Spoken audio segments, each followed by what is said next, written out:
acredito que o mundo da fantasia, ele nos ensina muito, muito, muito mesmo.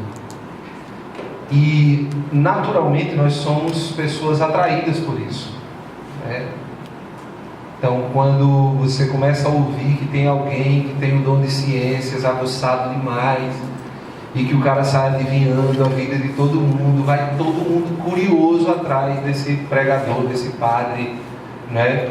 Você vê num lugar que está tendo muita cura, muito milagre, você nem está precisando da cura do milagre, mas você vai para ver, curiosidade de ver, né? O mundo espiritual é um mundo que nos atrai muito, assim, nós, né, somos muito aficionados por ele, é ou não é? Só que o problema é que esse mundo espiritual, ele é só uma parte de mim. E quando eu entro na igreja, eu começo a me dedicar e me debruçar sobre esse mundo espiritual e acabo relegando ao esquecimento uma dimensão tão importante quanto. Eu vou chamar, tá, a nossa estrutura de gente, de pessoa, eu vou chamar de um edifício, tá? E um edifício, ele tem toda a parte que nós vemos dele, né? Alguns, por exemplo, têm pilotis, né? Que são aquelas colunas que você estaciona o carro, né? Embaixo delas. Outros edifícios são menores, né? São menores e não tem a estrutura de pilotis, né? Os estacionamentos ao redor, você já vê que tem apartamentos no térreo. Mas essa é a estrutura que nós vemos. Só que todo edifício, ele tem uma estrutura que nós não vemos. E essa estrutura é extremamente importante. Se gasta muito tempo e se gasta muito dinheiro investindo nessa estrutura quando se vai construir um prédio, que é o alicerce do prédio. Não é verdade? Inclusive, há uma regra, né, que tem que haver uma proporcionalidade entre a altura do prédio e a profundidade do alicerce. Por exemplo, para um prédio de 3 andares, o alicerce tem que ter X profundidade. Mas para um prédio de 20 andares, o alicerce tem que ter 6x profundidade. Porque a estrutura balança, né? Os ventos batem, as chuvas batem. Não sei se vocês viram uns vídeos que tem no YouTube de um edifício lá em Balneário Camboriú, sei lá como é que chama, e que o edifício balançava e era um edifício de luxo, né? De luxo. Então cada apartamento tinha uma piscina dentro, né? Dele, e aí a água da piscina balançava assim e ia caindo assim para dentro da cozinha, né? O motivo, claro, era porque o edifício tinha, sei lá, 30 e tantos andares, 40 andares, sei lá, é um dos mais altos do Brasil, e estava tendo uma tempestade lá muito grande, né? Ventos de mais de 100 km por hora, muita chuva. O cara mostrando o vídeo, assim, o vento era tão forte que a chuva vai caindo e vai subindo também. O vento jogava a água para cima, assim, né? E o prédio balançava, né? Então, o prédio balança. Todo prédio balança. Porque o balanço, ele é imperceptível, né? Inclusive, o engenheiro estava explicando que a pessoa percebeu muito mais o balanço por causa da água, que ela estava vendo a água fazendo isso, do que necessariamente por conta da sensação corporal. Mas todo edifício balança, o vento bate e ele balança num certo nível que talvez seja imperceptível para nós. E quanto mais alto o prédio, quanto mais força ele vai recebendo de ventos contrários, mais forte tem que ser o seu alicerce. Mais profundo, para que ele não caia. Você perceba que árvores com raízes que não são tão profundas, quando o vento bate, a árvore cai e você vê a raizona lá, né? É grande, mas ela é grande para os lados, ela não é para baixo, ela não é profunda. Tá? Andrei, o que é que isso tem a ver com filiação divina? Vamos lá, vocês vão entender.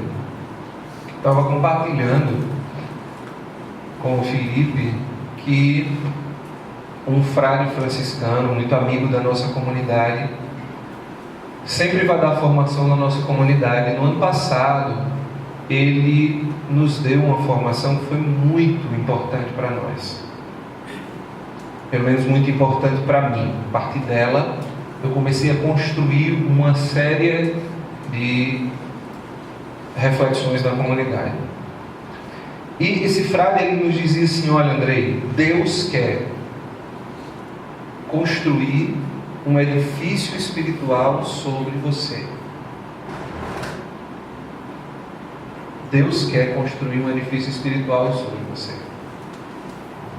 E Ele quer que esse edifício espiritual ele seja alto, ele seja grande, ele seja belo, né? Ele atinja o céu, ele chegue a altas moradas.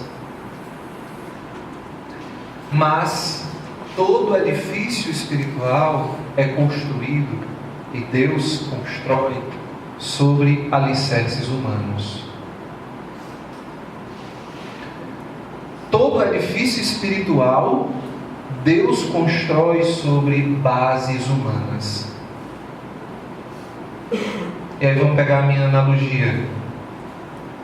Se a tua base humana ela está sendo relegada, está sendo esquecida, muito provavelmente, quando o vento e a tempestade começarem a bater no teu edifício espiritual, teu prédio vai cair. Entende? E aí você avança, está com um edifício alto, bonito, profundo, grande. Profundo no sentido de grande, né? Você está lá, sua vida espiritual alta, suas experiências com Deus altas. As pessoas olham para você e veem a expressão da tua dimensão espiritual e elas dizem: que coisa linda. Tá? Mas saibam que vem a tempestade, que os ventos vão bater, as rajadas de vento vão chegar, e o teu edifício ele vai começar a balançar, filho. O que vai acontecer? Você investiu tanto em jogar o prédio lá para cima, que esqueceu de aprofundar o teu alicerce.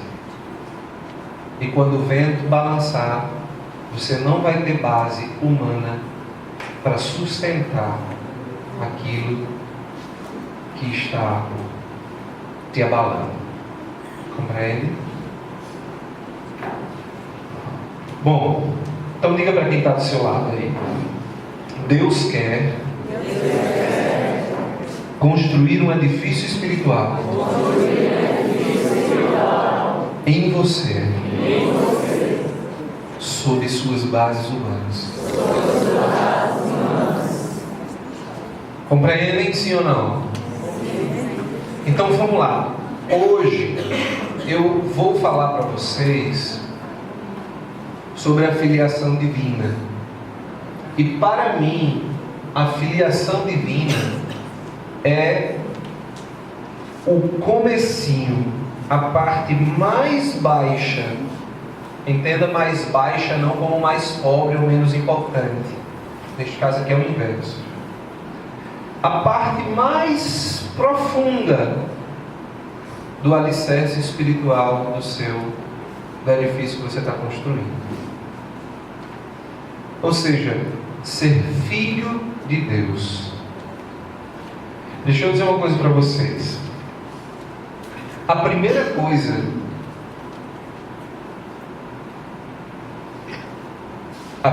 coisa que alguém ganha, que alguém recebe, depois que ela recebe o dom da vida,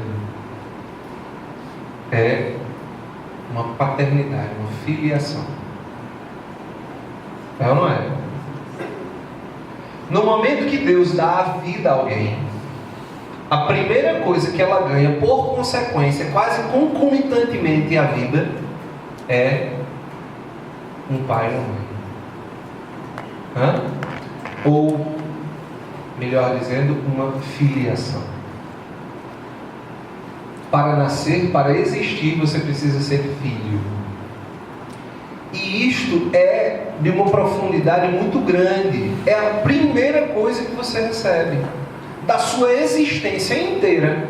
Quando você recebe a existência, ou seja, quando você recebe a vida, quando você começa a existir, a primeira coisa que você recebe é uma filiação.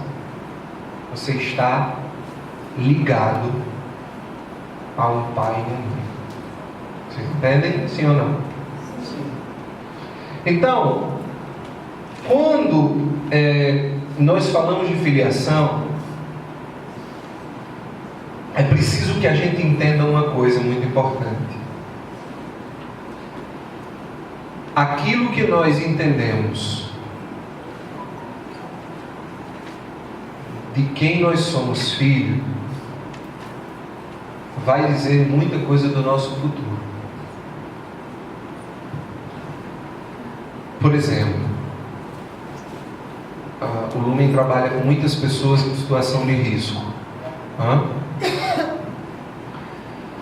Se você começa a trabalhar com essa pessoa, filiação, eu soube que vocês trabalharam uma temática que era a cura, né? Da relação paterna e materna. Foi isso? Como é que chama? O tema foi paternidade e maternidade. Paternidade e maternidade, né? Que é a cura dessas relações. Muito bem. Quando então você recebe a paternidade e a maternidade, isso indica que você tem uma relação com o pai e a mãe. E essa relação pode implicar numa visão sua de futuro, positiva ou negativa. Quantas pessoas não são aquilo que os seus pais são? Quantas pessoas não justificam suas mazelas naquilo que os seus pais fizeram dele? É ou não é? Até às vezes os pais justificam para os filhos as suas atitudes nos seus pais. Não, meu filho, você tem que entender que seu pai é assim, porque o pai dele foi assim. E o pai dele foi assim. Quem nunca ouviu essa justificativa na vida, mesmo que não seja de seus pais, mas nunca ouviu, de alguém que já disse a você? Todo mundo já ouviu isso? Sim ou não? Sim.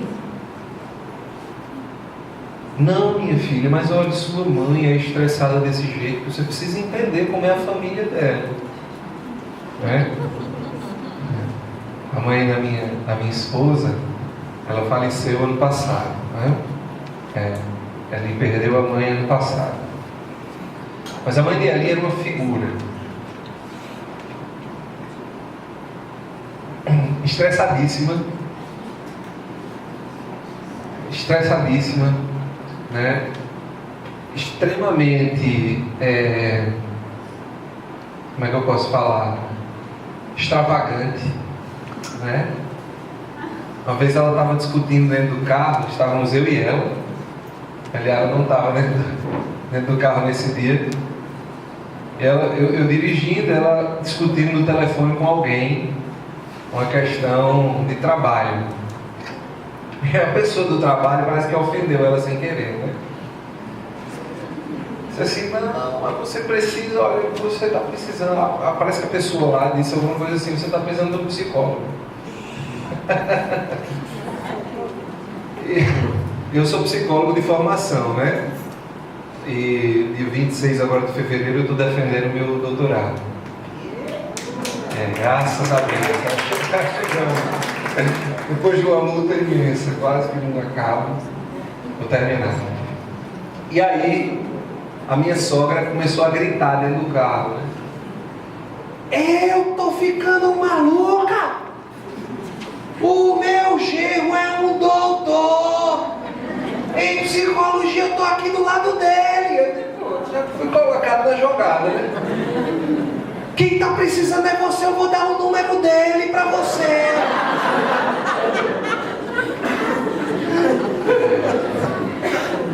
Ela era uma figura. Exatamente, vocês já viram aquele filme, né? Minha mãe é uma peça. Pronto. Igual. Muito bem. E aí, quando a gente olhava para a história dela, para a casa dos pais, né? Eu olhava para a família dela como um todo, a família da minha sogra, e eu dizia, meu Deus, ela é a mais normal. Ela é a mais normal, literalmente, né? E ela viveu uma situação de vida muito precária, etc. Né? A casa só tinha 2 quartos, eram uns 8 filhos, sei lá quantos filhos morando dentro desses 2 quartos, um negocinho assim, bem estreitinho. Eu visitei lá, né? E passaram muitas dificuldades, ela teve que começar a trabalhar muito desde cedo e tudo mais, tal. Então ela teve que lutar muito pela vida dela, tal. Enfim, a história dela fez dela quem ela era, né? E os pais também. Só que qual o problema disso?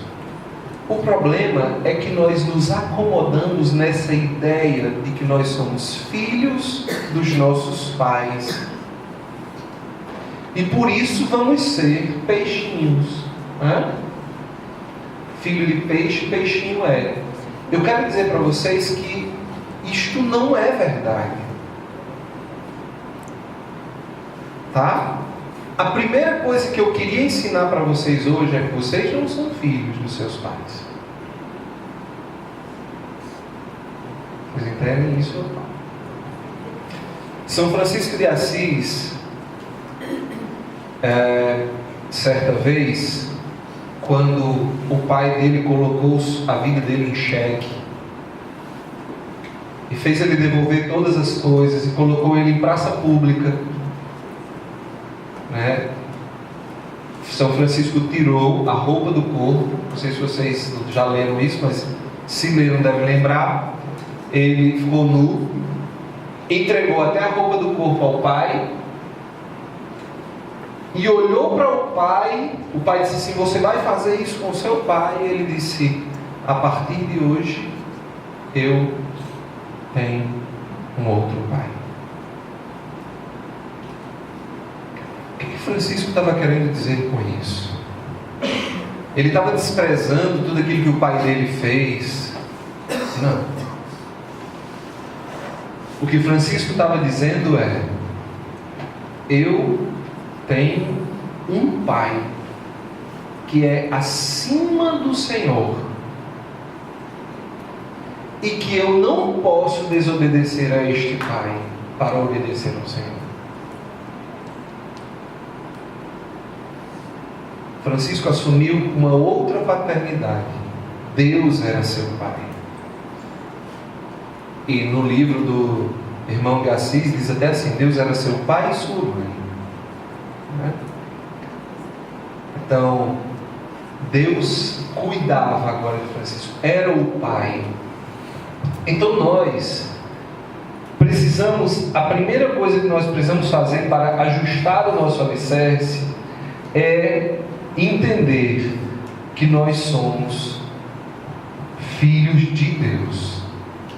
Que os nossos pais eles apenas tiveram de Deus a responsabilidade de nos educar, de cuidar de nós. Mas nós somos filhos de Deus, tá? E às vezes a relação paterna determina até a importância que nós temos. Não é assim? Rapaz, olha, aí eu vez por outra, né? Todo ano eu vou, né? Pregar lá em Recife.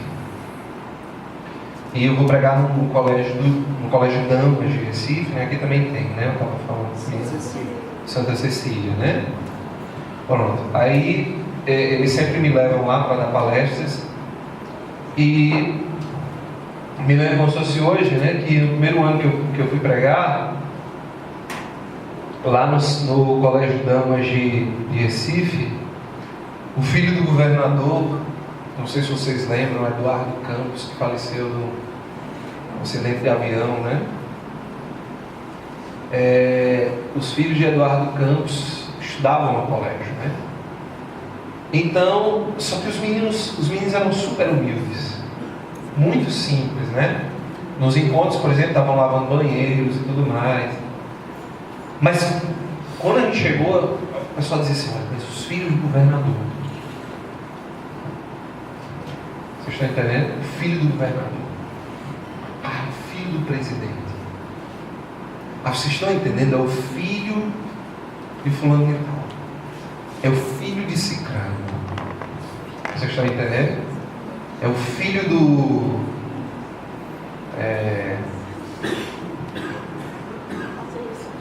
Como é aquele ator que adotou uma menininha negra?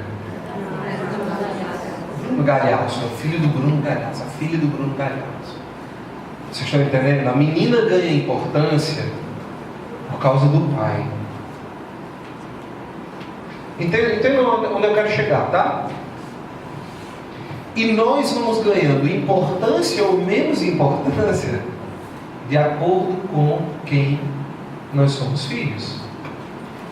E isso também serve para nós. Quantos filhos eu já conheci que têm vergonha dos seus pais? Talvez alguns de vocês. Tá? E talvez os pais de vocês, alguns de vocês, façam realmente coisas que não são muito orgulhosas. Né? Faz parte da vida. Então nós ganhamos importância ou nós somos depreciados de acordo com quem nós somos filhos. Não? Vocês se lembram de filmes épicos onde a filha do rei não podia casar com a plebeia, ou o plebeu, né? Ou o filho do rei não podia casar com a plebeia, porque a filiação era muito importante para determinar a importância da pessoa. Então aqui eu quero chegar no princípio. O princípio é: de quem você é filho vai determinar a importância que você tem. Quão importante você é. Entenda importante não no sentido de prestígio. Entenda importante no sentido de valor. O quanto você vale. O quanto você vale está extremamente associado a de quem você é filho. Só que muito mais importante do que a lógica do mundo, que é uma lógica que vai categorizando as pessoas de fora para dentro, são as pessoas que vão dizendo que você é importante e daqui a pouco você acha que você é mesmo. Que você é filho de fulano ou cicrano, não é assim? Sim ou não? Sim. Essa é a lógica do mundo, não é? As pessoas vão dizer: não, cara, mas tu é o filho de fulano, mas tu é o filho de não sei quem. Não é? Tem até uma história engraçada lá na comunidade, que tem o filho de uma consagrada lá da comunidade. Ela é consagrada, o marido dela está na última fase de consagração. E ele foi prefeito de uma cidade por vários mandatos, né? E aí aconteceu que, eu não me lembro ali como foi, alguém foi falar, xingar ele, foi como foi? Foi! Tinha uma menina, né? Chamou ele de gordo, ele era pirralhinho assim, né? Chamou ele de gordo, seu gordo. Aí ele disse, você não sabe com quem você está se metendo. Eu sou filho de Bolão. O apelido do pai dele é Bolão, né? E a gente chama ele de Bolinha, claro. Ele fica irado, né? Mas ele disse, você não sabe com quem você está se metendo. Eu sou filho de Bolão, mas Bolão era o prefeito, né? Então, as pessoas foram dando tanta importância que ele também foi começando a se achar importante, né? Ao contrário dessa lógica, na lógica de hoje, dessa informação, quem precisa entender a importância é você. Você vai se descobrir tão importante e você vai se descobrir tão valioso que daqui a pouco as pessoas vão entender que você vale alguma coisa. Deu para entender assim ou não? Tem uma menina na minha comunidade, eu gosto muito de dar exemplos, tá? Porque eu não consigo ser teórico, eu sou um cara mais prático. Tem uma menina lá na comunidade chamada Mariana. Mariana é uma nutricionista, né? E ela começou a namorar com um cara chamado Daniel. E o Daniel, né, era um cara que tinha uma vida bem mundana, né? Antes da Mariana, Daniel saía, era 2 mulheres por noite, era motel, era uma série de coisas. A vida do Daniel era bem esculhambada, né? E quando o Daniel começou a namorar com a Mariana,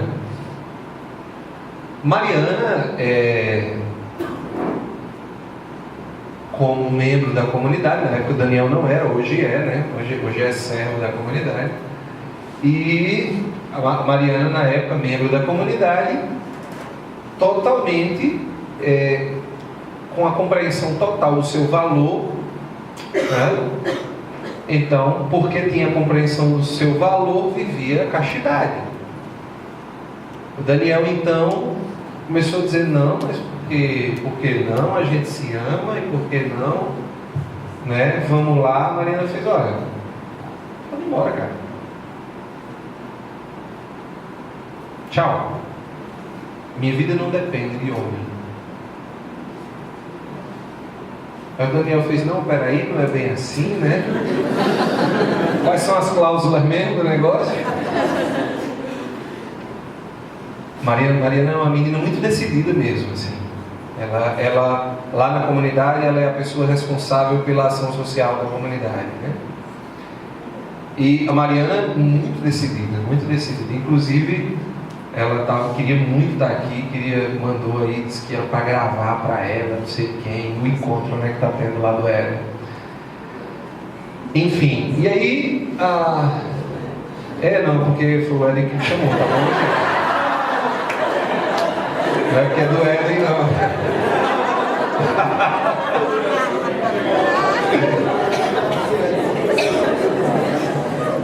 Já que eu vim para o encontro do Felipe, para melhorar o negócio. Então a Mariana olhou para o Daniel, né? E disse, se quiser você pode ir embora. Né? Eu me sinto vocacionado ao matrimônio, mas eu sei que a minha felicidade não depende de homem. E aí o Daniel ficou, né? Vamos casar agora em abril. Daniel não teve coragem de correr. Por que o Daniel não teve coragem de correr? Essa é a pergunta de $1 milhão. Porque ele percebeu o valor que tinha a Maria. Entenderam ou não?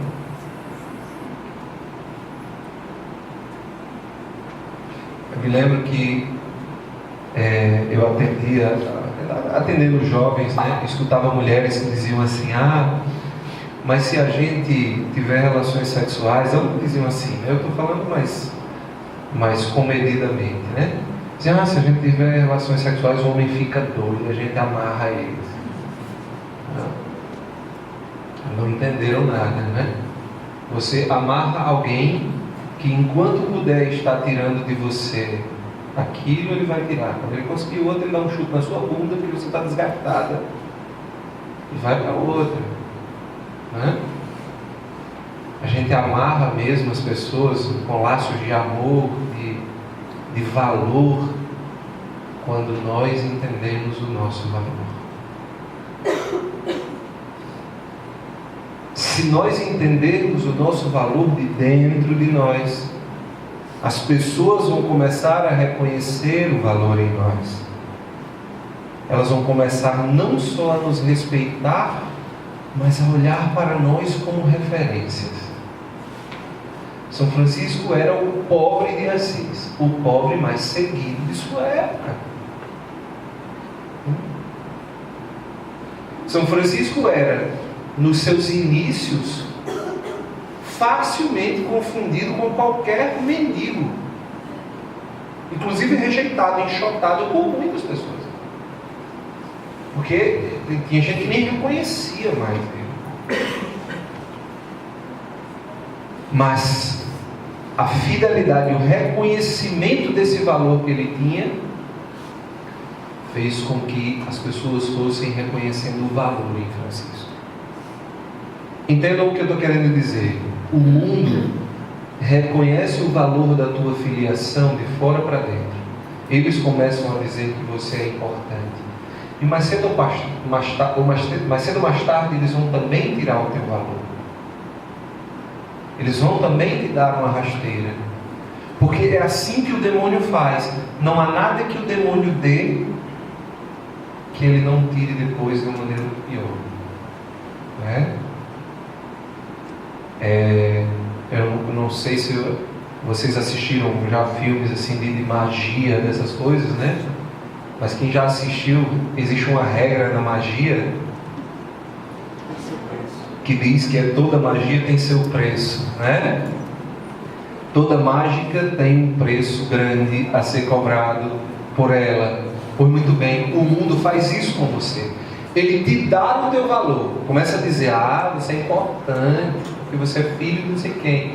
Só que com o tempo, ele começa também a pedir o custo daquilo que ele está lhe dando. Deus nunca faz isso. Deus nos deu a filiação como presente. Eu queria que você abrisse sua Bíblia na primeira carta de São João.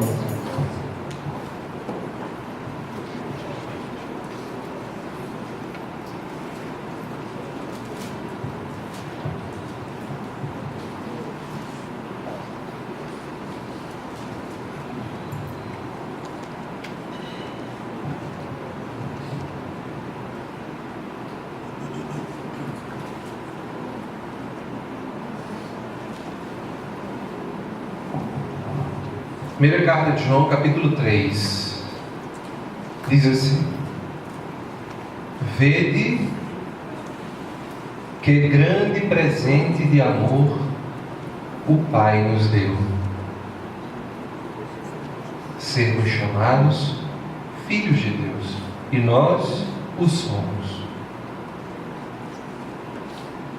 Vede que grande presente de amor o Pai nos deu, sermos chamados filhos de Deus, e nós o somos. Quer dizer, Deus Pai nos deu de presente a filiação, porque nós não merecíamos. É muito importante que a gente entenda que nós somos criaturas, como todas as outras criaturas. Só que essas criaturas foram elevadas a uma dignidade, a dignidade de ser filho de Deus. E isso foi um presente do Pai, um presente imerecido, um presente que não tem mérito. É como o perdão, né? Meu doutorado é sobre perdão. O perdão também é algo que se dá quando nós abrimos mão da justiça. Quer dizer, quem perdoa não está sendo justo. não é? Se você, para perdoar, necessita de alguma coisinha de justiça, não é perdão. É um pseudo-perdão, um falso perdão. O perdão, ele é gratuito. Ele é quando alguém abre mão da justiça. Aí eu perdoo. Se ele for preso, eu perdoo. Isso não é perdão. Pois muito bem. O presente que o Pai nos deu foi sem mérito. Nós não tínhamos merecimento nenhum. Assim como quem é perdoado não tem merecimento. Não existe mérito para ele receber. É um dom. O perdão é um dom. É um presente que eu dou ao outro. Também a filiação que o Pai nos dá é um dom. É um presente que o Pai nos deu. Nós não tínhamos mérito para isso. Entende? E o Pai nos dá o dom de sermos seus filhos quando Ele nos cria a imagem e a semelhança do seu Filho. Tá? Então eu dizia também, para o Felipe, a gente conversando, eu dizia assim: Felipe, existem coisas que são vocação. E existem coisas que nós não temos que escolher, a gente tem que aceitar. Uma delas é a filiação divina. Deus nos fez seus filhos, ponto final. Você não é filho de Deus se você quiser, você é filho de Deus. Agora você pode rejeitar seu pai. Tá certo? Mas você não vai deixar de ser filho de Deus. Faz parte da tua existência. São coisas do teu alicerce. Eles não podem deixar de existir. Você é filho de Deus. A outra coisa que vocês vão ver depois, em outro momento, é a sexualidade. Também está no teu alicerce. Tu não escolhe, tu nasce com ela. É da tua identidade. Está lá no teu alicerce, é a base. Você é filho de Deus, é homem, ou você é filha de Deus e mulher. Acabou, ponto final. Tá? Uma outra coisa do teu alicerce, eu não vou aprofundar, estou só citando, é o teu chamado a ser santo. Também está no teu alicerce. Entenda quando eu estou dizendo assim que não é vocação, em outro sentido. É algo que vem com você. Você já vem chamado a isso. Por que você vem chamado a isso? E o que é ser santo? Bom, eu dizia que ser filho de Deus, tá? Faz parte lá da identidade profunda da gente, lá do alicerce, lá embaixo. Começo do edifício da nossa identidade. O alicerce mais profundo é que eu sou filho de Deus.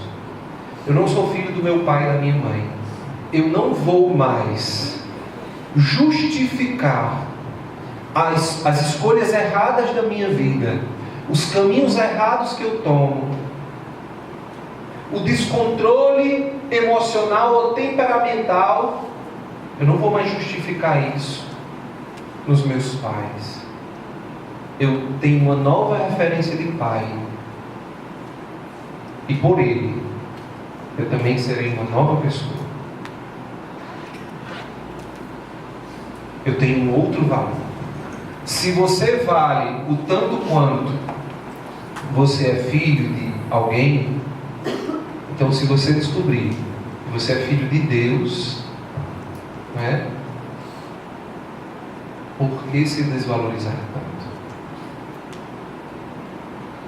Por que se desvalorizar tanto? Imagina se chega o filho de Poseidon. O filho de Poseidon entrou aqui, o filho de Zeus entrou aqui, estava todo mundo: caraca, o filho de Zeus, mano, olha o raio na mão dele. Todo mundo querendo tirar foto com o filho de Zeus, uma selfie com o filho de Zeus, todo mundo aqui no Vocari, assim, Cara, eu fiz uma brincadeira agora com vocês para dizer uma verdade. Olha a filha de Deus. Olha a filha de Deus. Olha o Filho de Deus. O Filho de Deus, vocês estão entendendo? Vocês são filhos de Deus. Literalmente, Deus é o teu Pai. O que você acha que seu pai era capaz de fazer por você? É o discurso lá de Mateus, depois do Sermão da Montanha, né? As preocupações vãs. Observem os lírios do campo.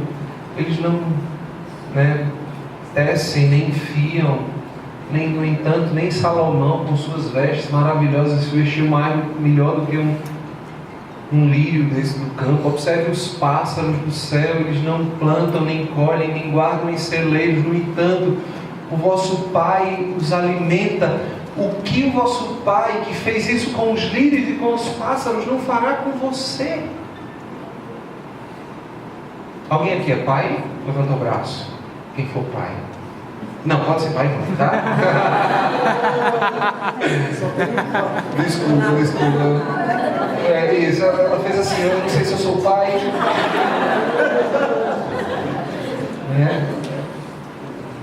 Quem é pai e mãe sabe o que é capaz de fazer por um filho. Pois muito bem, Deus Pai sabe o que Ele é capaz de fazer por você. Deixa eu dizer uma coisa para vocês. O Pai, por você, é porque a gente não entende o inferno, né? Mas é importante entender o inferno, né? Deixa eu explicar para vocês o que é o inferno, para a gente poder ter tempo. Não, 10 minutos. Protesto, né?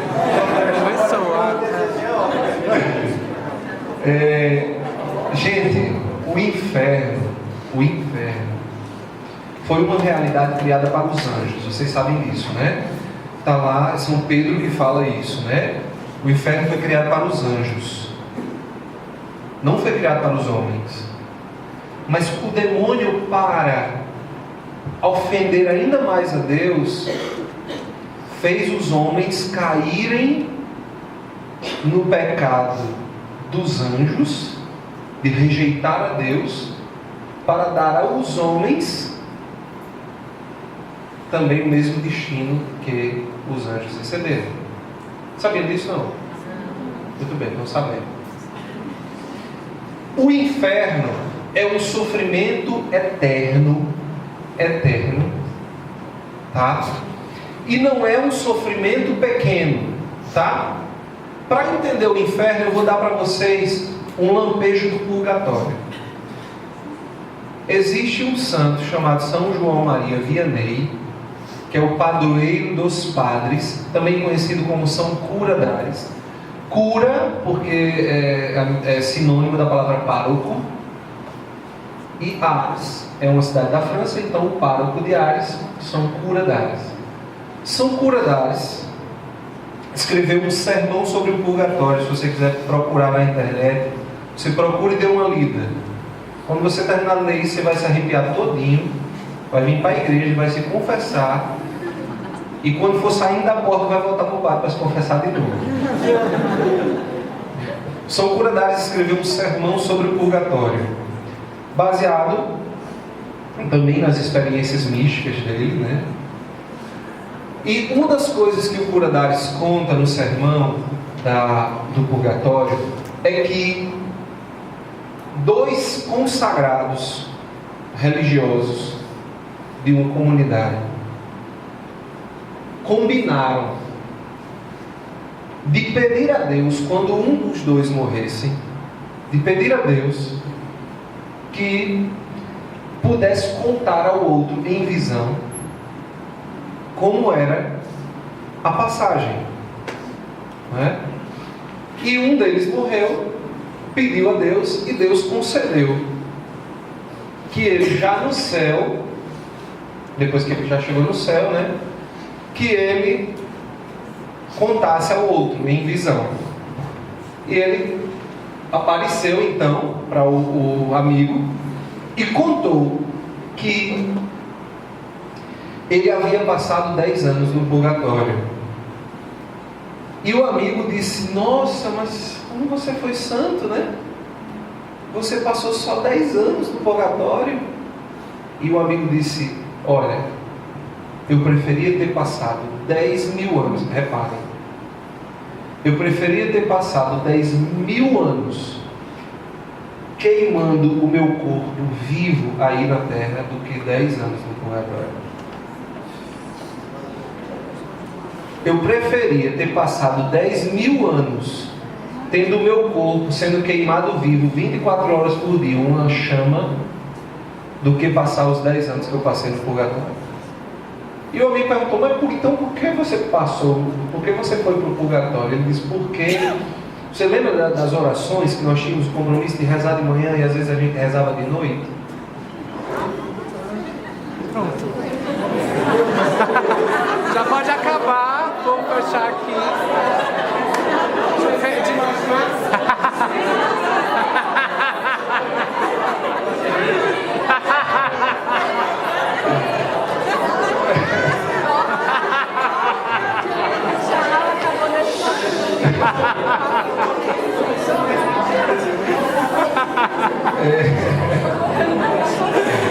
Deu para entender mais ou menos como é que é o negócio? Já pode fechar aqui.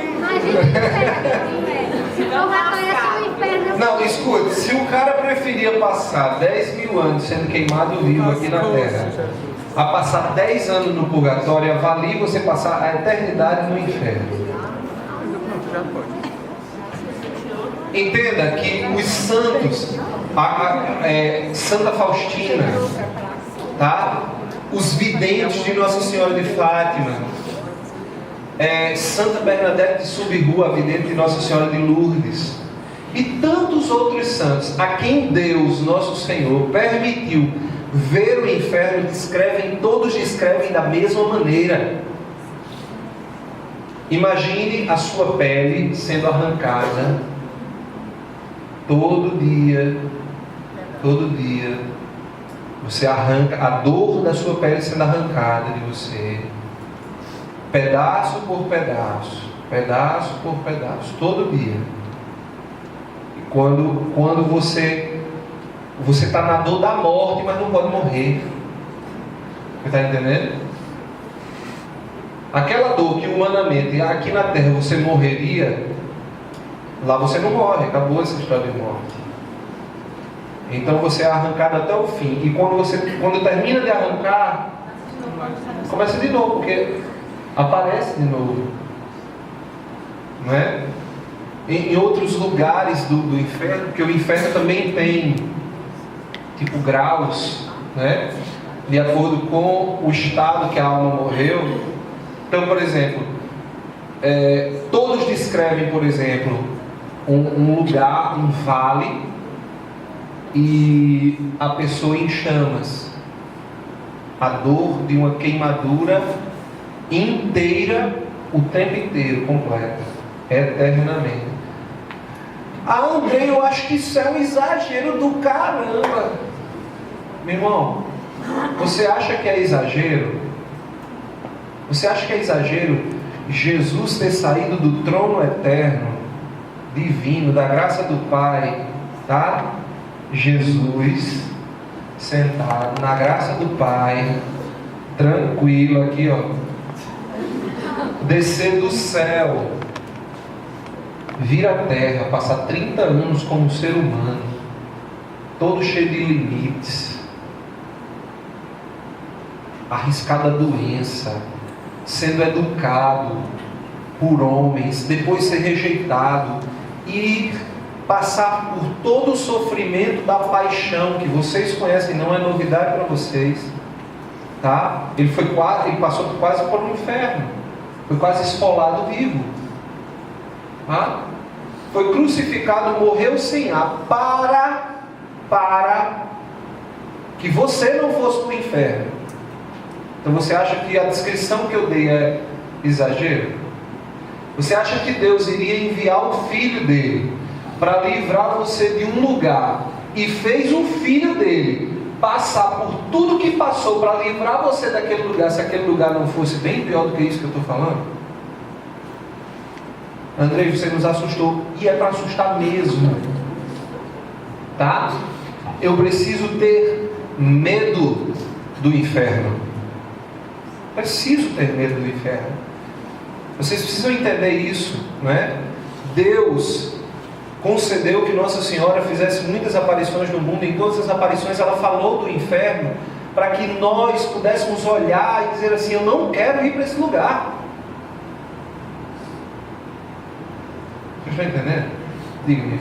Andrei, como foi a tua fala no início? Assim, é verdade que tu disse que a realidade do inferno foi criada para os anjos? Para os anjos. Pois é, eu não entendi, foi esse criada. Foi Deus que criou o inferno? Porque o inferno é a ausência de Deus.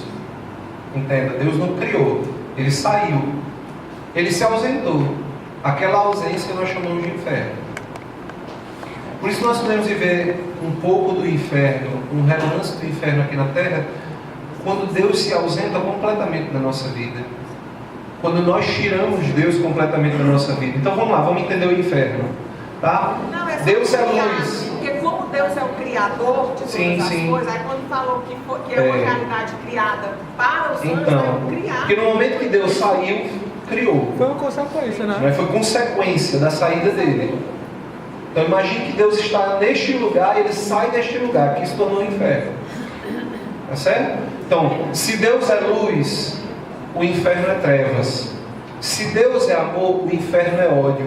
Se Deus é comunhão, o inferno é desunião. Se Deus é a palavra, o inferno é o barulho. Se Deus é a força, o inferno é fraqueza. Se Deus é a vida, o inferno é a morte. Se Deus é o ar, o vento, o ruar, no inferno é o sufocamento. Deu para entender? Todos os atributos que existem em Deus, ali já não existe mais. Isso é o inferno. Bom, por que eu disse isso para vocês? Para dizer do valor, para finalizar, né? Porque ele já deu mais do que 10 minutos para mim. Então, eu falei tudo isso para vocês para dizer da importância de nós entendermos que nós somos filhos de Deus por causa de Jesus. E Jesus morreu numa cruz para nos livrar do inferno. E eu preciso saber do inferno para que eu possa ter este impulso também a dizer não ao pecado, sim à santidade, sim a Deus, assumir minha filiação, dizer: olha, eu tenho um valor, o valor da cruz. Este é o valor que eu tenho, para que eu fosse filho, e para que este filho não fosse condenado à ausência eterna do Pai, Deus mandou o seu filho para morrer no meu lugar. E a única forma de que eu não vá para o inferno é se eu fizer essa adesão, eu fizer esse caminho de volta, eu me torne filho, eu entenda que eu sou amado, que eu sou tão amado, tão amado, tão amado, e que este Pai que me ama, que cuida de mim, que foi capaz de mandar seu filho morrer no meu lugar para me livrar do inferno, o que ele não fará nesta vida por mim? Ora, ele foi capaz de mandar o filho dele no meu lugar. O que ele não fará por mim? O que ele não fará por mim? Aqui nesta... Não tenha medo. Não tenha medo de ser filho de Deus, de assumir esta filiação divina, de dizer ao mundo: eu sou filho de Deus, isto não cabe a mim. Tá? Eu sou filho de um rei, isto não cabe a mim. Com isto eu estou dizendo a você que para que você assuma a filiação divina, não basta dizer: olha Deus, agora tu é meu Pai. Não, eu preciso buscar viver a santidade. Para finalizar, eu queria que você abrisse a Bíblia em Gênesis capítulo 1. Pode falar. Só te dizer uma coisa. Diga. Dá um certo desespero assim quando a gente ouve, por exemplo, essa parte que diz: a gente não fazia a oração de manhã, deixava para de noite. Sim. Me diga aqui, esses dois tinham certeza que eram filhos de Tinha. E vivia uma vida de oração. Sim. E vivia uma vida... Barganhando. Atenção para a barganha. Como que você disse, esses dois já estavam... Tá tudo certo. Aí eu penso, e agora? Faz oração de manhã, deixa eu fazer de noite. Pronto. Lascou-se. Eles foram salvos. Mais 10 anos de culto. Olha aí. Qual é meu nome? Solange. 10 anos é um paralelo que eu quero dizer. Porque o que a gente está fazendo não é só deixar uma oração para Deus. Foi?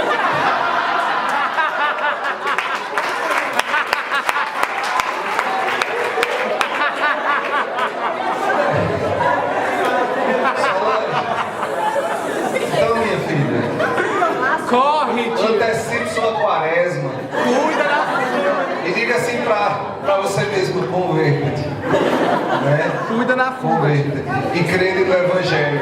Isso é uma... Deixa eu dizer para ti. Por que aquele. Repare, não é que todo mundo que deixar uma oração de manhã para fazer de noite vai. Não, no caso deles, eles tinham uma obrigação estatutária. Tá? É como um padre. Todo padre na ordenação presbiteral, ele se ajoelha diante do seu bispo e ele diz: eu me comprometo a rezar a liturgia das horas durante todos os dias da minha vida.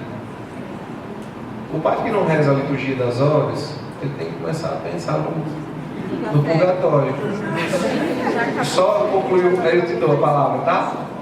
Então, veja só, por que aqueles religiosos não rezavam de manhã? Porque tinham preguiça. Dormiram mais. E preguiçoso não entra no céu, ele precisa purificar no purgatório. Olha, Tia, não é a coisa pela coisa, entendeu? deixa eu dizer para vocês, tá? Olha para cá, presta atenção. No céu, só entra o cordeiro sem mancha.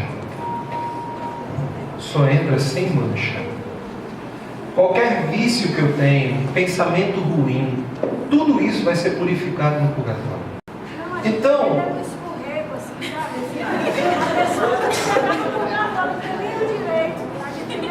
pois é, Deus nos livre, né, de descer logo direto. Então a gente tem que fazer este percurso para que a gente não. Então veja, por isso que os santos, olha para cá pessoal, por isso que os santos viviam nesta vida, nesta terra, uma vida muito penitencial. Por isso que eles faziam muito penitência, muito jejum. Por que eles faziam aqui? Para não fazer lá, eles eram inteligentes. A gente é religioso burro. A gente quer viver o prazer nesta vida para viver não sei quantos anos sofrendo no purgatório para purificar as mazelas que nós adquirimos aqui. É como uma pessoa que está não sei quanto tempo em casa parada e começa a trabalhar, vai cheio de vício. Tome pau na empresa até ele arrumar a vida dele para funcionar como um trabalhador e não como um preguiçoso. Entendeu? Então no céu, o purgatório é para arrumar a nossa vida para que a gente entre no céu sem nenhuma mazela desse tipo. Porque se não existisse o purgatório, nós iríamos simplesmente transferir a terra para o céu. Ou seja, desculpa a palavra, a mesma merda que está aqui ia para lá. O purgatório é o lugar onde Deus vai garantir que no céu não entre o mal que existe aqui. Então, eu tenho duas escolhas, Solange. Ou eu vivo aqui o meu purgatório, eu posso fazer isso, quando eu sou guloso, porque se eu não combater nesta terra, eu vou combater lá, se eu for para lá. Quando eu falei da minha sogra, falei que a história dela fez quem ela era. É possível a gente mudar? E até que ponto é possível a gente mudar? Sim, é possível nós mudarmos. Nós somos filhos do nosso passado, tá? O que eu sou hoje é reflexo do que eu tomei decisão ontem, anteontem. Nós somos filhos do nosso passado, mas nós não somos escravos do nosso passado. Nós somos pai do nosso futuro.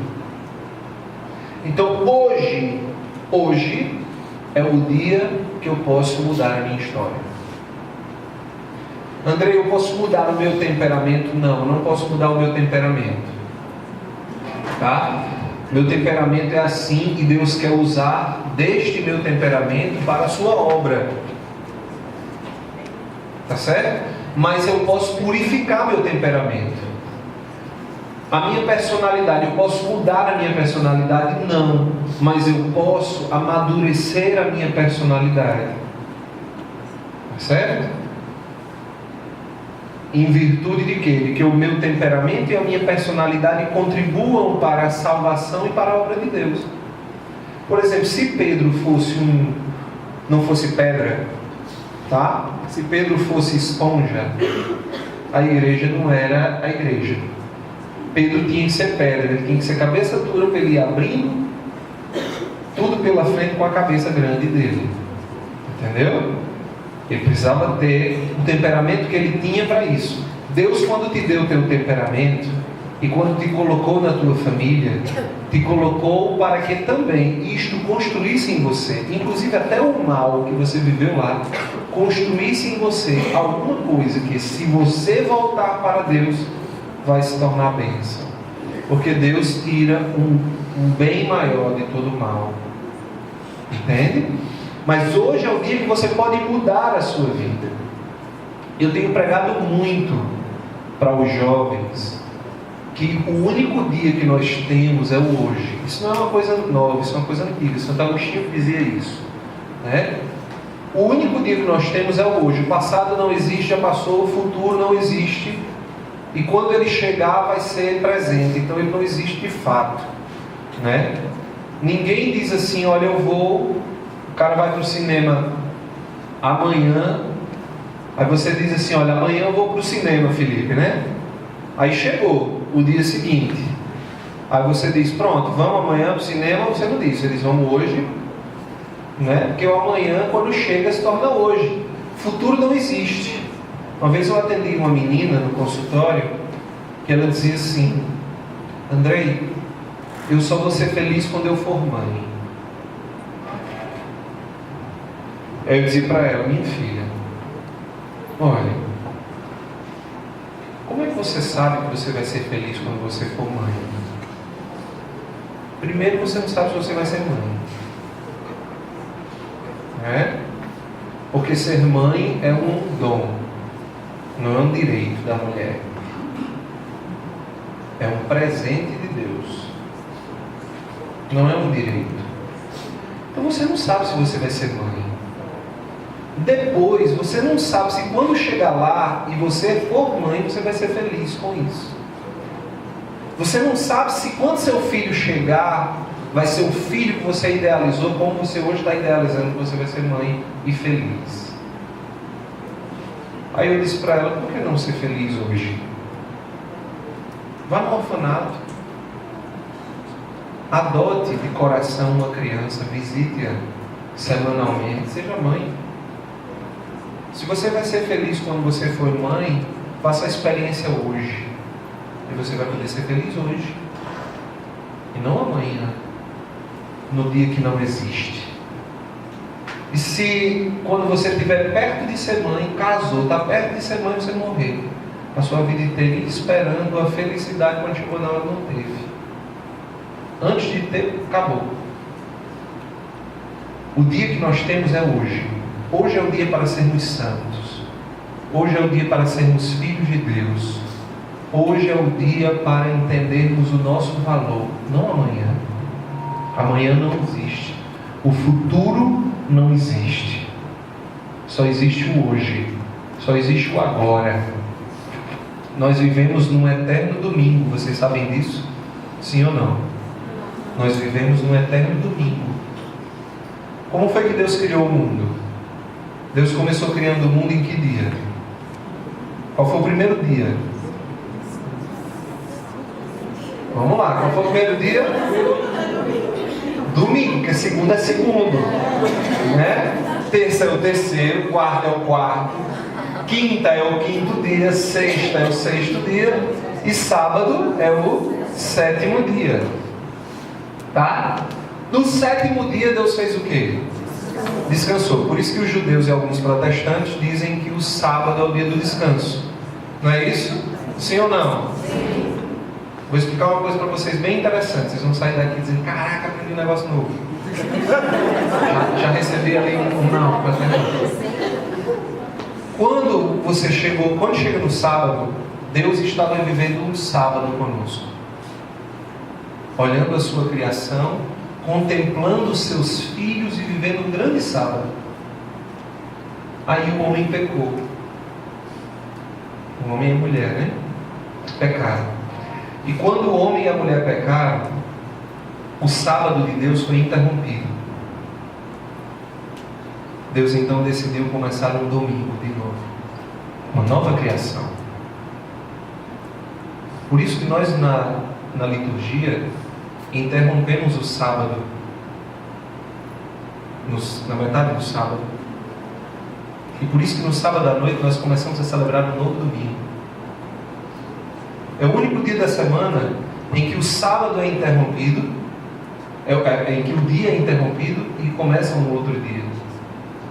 O domingo começa um novo dia, um novo domingo, porque o sábado foi interrompido. A missa do sábado à noite, entre aspas, já é missa do domingo, porque não existe sábado à noite para a liturgia. O sábado foi interrompido.